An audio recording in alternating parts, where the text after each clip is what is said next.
With just days to the off-cycle governorship elections in Bayelsa, Imo and Kogi states, INEC, security agencies, candidates and prospective voters gear up for the key polls. Election observers and other civil society organizations express hope that the exercise will be hitch-free, but point out underhanded tactics from some elements.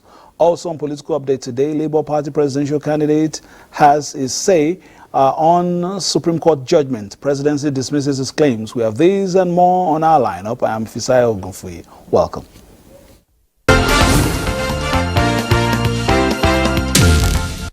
The Secretary to the Government of the Federation, George Akume, says the federal government is committed to a credible and transparent electoral system that will solidify Nigeria's democracy.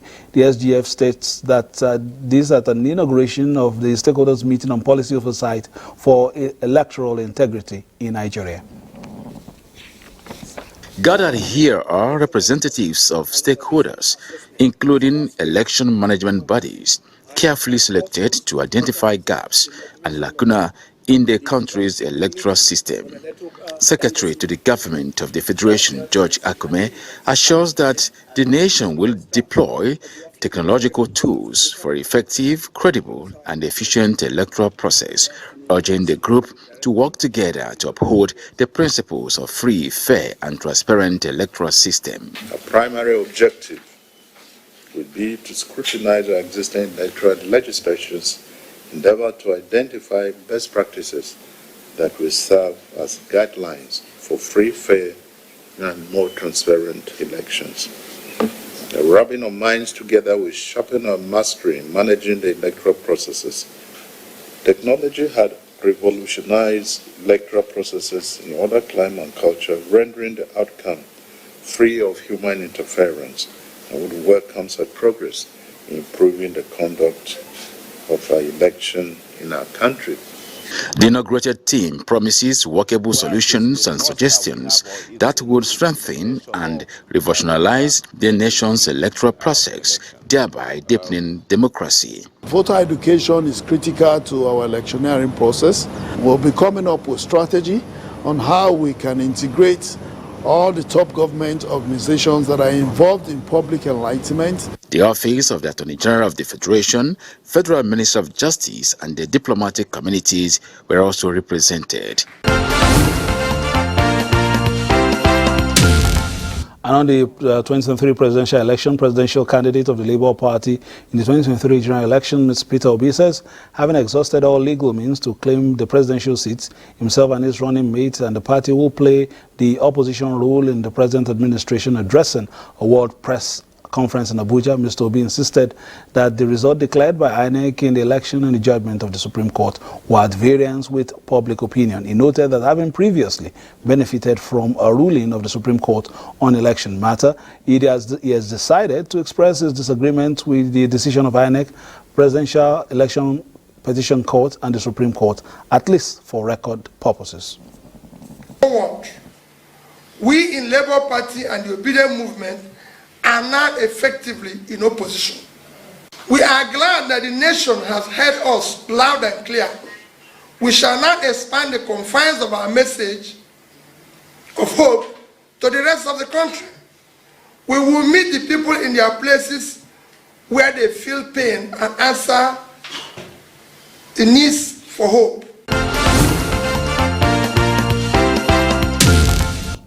In a reaction to Mr. Peter Obi's comments, a statement by the Special Advisor to the President on Information and Strategy, Mr. Bayo Onanuga, advised the Labour Party presidential candidate to find another worthwhile vocation to engage his time, having lost his bid for the top job in the land.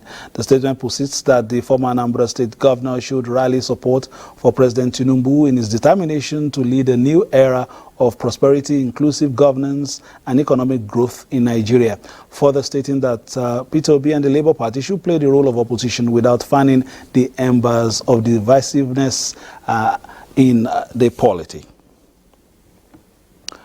Now, as part of preparations for this weekend's off-cycle governorship elections in Bayelsa State, the Nigerian Army has conducted a show of force to demonstrate its readiness for the exercise.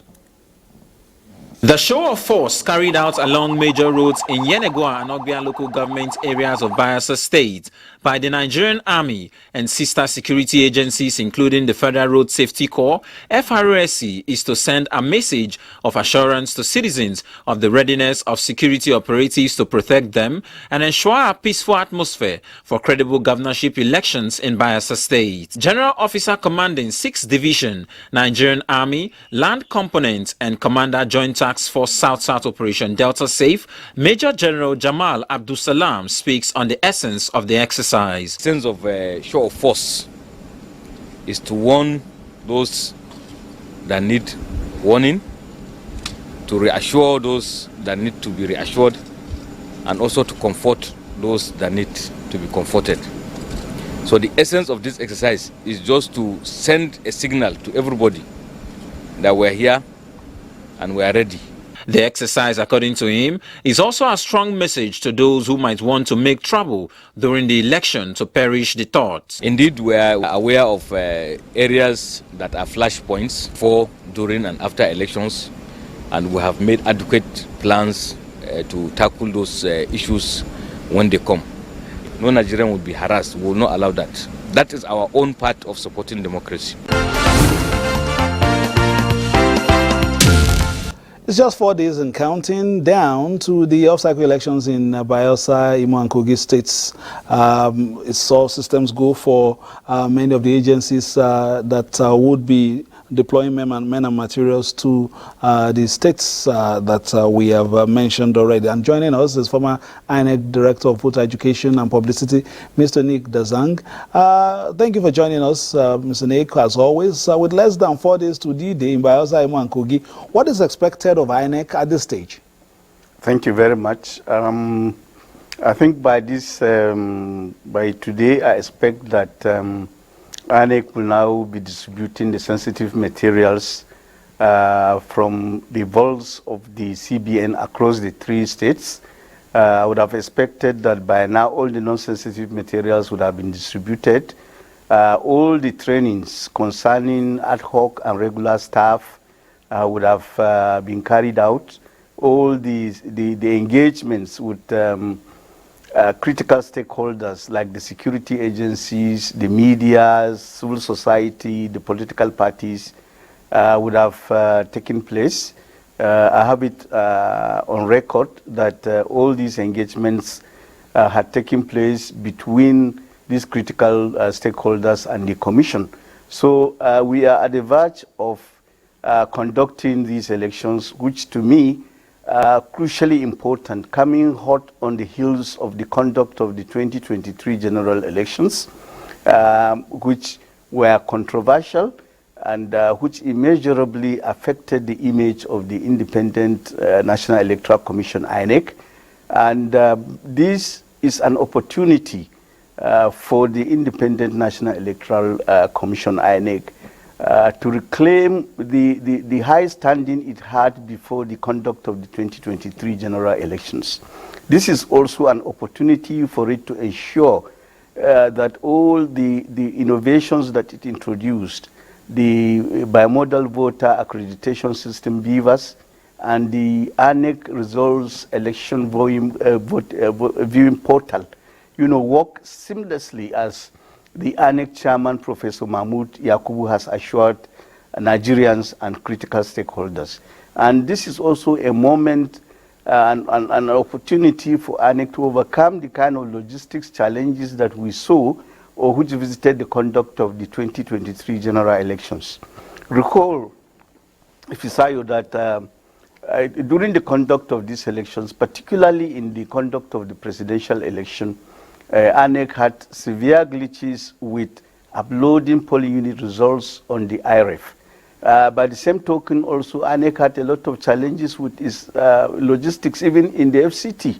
We had cases where in Apo, in Gwarimpa, in the central area in Abuja, which is just a few kilometers from the headquarters of the INEC, where polling units did not open in good time. In fact, in Apo, there was a polling unit at which voting took place until the next day. So we expect that we will not see these kinds of challenges in the conduct of these elections. Yes, I want to admit that the conduct of these elections in Kogi, Bayelsa, and Imo are challenging given the pedigree of these states. You would recall before now that there was a lot of negative mobilization by the gladiators there. There was a lot of violence, particularly in Kogi and Imo. And I have a video which a clergyman, sent, which went viral to show that in the 3 senatorial districts in Imo State, for example, only 1 senatorial district can be said to be peaceful. So we need to see a situation where the security agencies will also pacify these states, will dominate these states in such a fashion as to protect the regular and ad hoc staff, the materials for the conduct of the elections, the collation centers, until the end of these elections, and to make sure that any voter who turns out to vote on election day, is secured at the level of the polling unit, and that he goes back home safely, and that at the end of the day, we have elections that are superlative, that are at par with the conduct of the off-cycle governorship elections. Mr. Nick, let me come in briefly. Our African mothers say that when you smell the aroma of the soup in the kitchen, you already know whether it's going to be sweet or not. What are the indicators, to show that, okay, there's, an election will likely be good or, maybe challenging in terms of perhaps logistics or deployment? Well, one of the challenges is early preparation. You prepare in good time. You make sure that men and materials are deployed in good time. You also make sure that you get the buy-in of all critical stakeholders, the political parties particularly, because we saw in the conduct of the last elections in 2023 that the political class, particularly speaking, that is the political parties, the candidates, and all those involved in politics, did not comport themselves in a manner as to support the conduct of peaceful elections. We expect that kind of comportment this time. Thank God we've seen engagements between the Commission and these critical stakeholders. We have also received assurances from the National Security Advisor and the Inspector General of Police that all the polling units will be, robustly secured. And for the first time in the annals of the conduct of elections in Nigeria, we have seen a situation where the IGP has provided 220 4x4 vehicles, to be deployed to the 56 local governments across the 3 states. And that means, if my arithmetic is correct, that means that 3 4x4 vehicles will be deployed to each senatorial district in each of the 3 states. Now, these elections, apart from the fact that they serve as a litmus test and an opportunity for INEC to redeem itself, they are critical in the sense that they are taking place in 3 geopolitical zones. Kogi is in North Central, Imo is in Northeast, and Bayelsa is in South-South. Imo is in the Southeast. Southeast, yes, rather. And then Bayelsa is in the South-South. So technically, if you look at it, they are taking place in 3 out of 6 geopolitical zones in the country. So they reflect technically half of the country. And therefore, these elections are key. Also, this is the first time in our annals that 3 off-cycle governorship elections are taking place on the same day. So these have consequences, and we expect that INEC will also do the needful in terms of being faithful to its guidelines, in terms of being faithful to its own standard operating procedure or SOP, as had happened in past elections, where stakeholders are briefed, on a calibrated basis as the elections unfold on election day. For example, we expect to see that immediately after the polling units are opened, INEC should give us a statement stating, the level or percentage of opening of polls in all the polling units across the three states. We expect also that after the polling units had opened and when, voting has commenced, that INEC will also issue another statement telling us the state of affairs as it concerns voting in the three states. And then when voting is concluded, we expect that INEC again will issue another statement telling us the state of the elections as they were conducted in the three states. And then at the level of collation, also we need another statement briefing stakeholders as to what is happening. If this is followed religiously, and in fact this used to be the practice, then that gap will not be there, where people now speculate about the conduct of the election. All right. INEC also will be in full control and charge of the narrative of the conduct of the election. And therefore others will not come and take over the conduct of the election or the narrative. So these are the kinds of things we want to see in a reborn or born again INEC that is prepared to conduct elections that will redeem its image, that will redeem the image of this country, and that will also serve as a harbinger for better elections in future. All right, let's look at some other issues ahead of the off-cycle governorship elections in Kogi State, particularly. Women Standing Together, a civil society organization, has tasked security agencies to ensure that all perpetrators of violence are brought to book to serve as deterrent to those planning more violence on the day scheduled for the governorship election. Khadijat Yahaya, who was murdered cold blood about 2 months ago by political miscreant in Kogi State. An injury to any one woman anywhere in this country is an injury to all of us because we don't know who the next victim may be. Therefore, we must stand for one another, irrespective of tribe, religion, or political affiliation.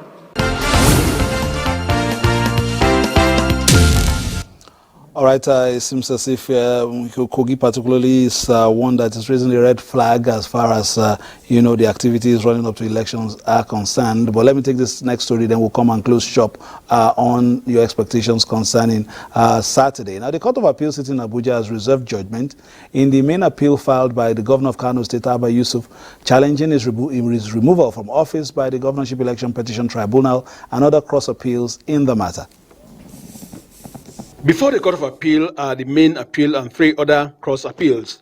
In the main appeal, the appellant, Governor Abba Yusuf, is urging the court to set aside the judgment of the Election Petition Tribunal for misapplication of law. Counsel to the appellant, Wole Olanipekusino, Advocate of Nigeria, Adam Braden, after adopting his brief of argument, said that the main issue was the voiding of ballot papers for not being stamped or signed, which cannot be the correct position of law, citing provisions in Section 71 of the Electoral Act 2022. He contended that doing so was like the tribunal rewriting the election jurisprudence. He also challenged the tribunal's decision to affirm APC governorship candidate Nasir Gawuna for not being joined in the petition at the tribunal. Counsel to APC Akin Olujumi, Senior Advocate of Nigeria, urged the court to uphold the judgment of the tribunal as the stamping and signing of ballot papers is against INEC regulations and that INEC did not even challenge that decision. On non-joining of the APC governorship candidate in the petition at the tribunal, Olujimi said votes are cast for political parties and members benefit from outcome. The court also reserved judgment in the cross appeal by APC challenging the eligibility of Governor Abba Yusuf to have stood for the March 2023 election, having not been a registered member of the NNPP as at the time of election. Wole Olanipekusino, Advocate of Nigeria, has in his argument of the cross appeal said it is a mere academic exercise as the Supreme Court had ruled that political parties decide who their candidates are. In another appeal by the NNPP, Awomolo, Senior Advocate of Nigeria, argued that the tribunal was wrong to delve into recounting of ballot papers in chambers, as was done where it arrived in the cancellation of more than 165,000 votes from the governor's total votes in 32 local government areas. In the appeal filed by INEC, Abubakar Mahmood, Senior Advocate of Nigeria, agreed with the submission of Wole Olanipekun, Senior Advocate of Nigeria, that the lower tribunal erred in carrying out a recount of ballot papers in chambers, not in an open court, to arrive at a judgment, as tribunals are restrained from doing so under Section 137 of the Electoral Act. He said the primary function of the court is to give effect to the will of the voters, not to recount or recalculate, as doing so amounts to rewriting the elections jurisprudence, and urged the court to set aside the judgment. But the APC Council prayed the court to uphold the judgment of the tribunal, as all the necessary processes were followed in accordance with the Evidence Act, citing some cases. The Court of Appeal has up to 20th of November 2023 to give verdict on the appeals heard. That's political update, but before we go, we still ask our guest, Mr. Nick Dazang, former Director of Voter Education and Publicity, INEC, his expectations for Saturday, just in a few lines. On Saturday morning, what are you expecting, first from the umpire, security agencies, candidates themselves, and prospective voters? Very quickly. Well, I expect early opening of polls in accordance with the guidelines and regulations of the Commission. I expect that the security agencies will provide muscular, security at the polling units, at the collation centers. I expect also that the security agencies will comport themselves professionally without showing partiality to any of the contestants. Thankfully, all the 18 political parties are fielding candidates, and also expect that the host states will also provide the environment for the conduct of a free, fair election. A situation where some of the state governments have it on good authority that 2 of the state governments have, written to Association of Hotel Owners saying that they are paying for all hotel rooms. Now, that is not healthy because it means that observers and monitors will not have access to accommodation and then, be comfortable in such a fashion as to do their work diligently. So I think that before then, the Commission needs to engage with some of these state governments and to make sure that the observers and its own monitors who are going there to make sure that things are done according to its guidelines and manuals, are not stranded. So I expect to see elections that are better than what we saw in 2023, and I expect to see INEC particularly on a journey of redemption from the conduct of these 3 governorship elections. Mr. Nick Dazang, former Director of Voter Education and Publicity, Independent National Electoral Commission, thank you for your fountain of knowledge. And if you still want more from Mr. Nick, just join us over the weekend while we do the live telecast of the activities from those 3 states, Bayelsa, the water side, and of course talking about Kogi State and Imo State, of course, in the southeast, and Kogi in the north central, where the elections will take place. Mr. Nick Dazang will be here to give us insight into what to expect, especially from the perspective of the umpire. That has been Political Update for today. We'll be back again on Friday for a final preview of the elections. Between now and then, please play your politics for the greater good and keep it locked on the Nigerian Television Authority for news, reviews, previews, and interviews. Bye-bye now.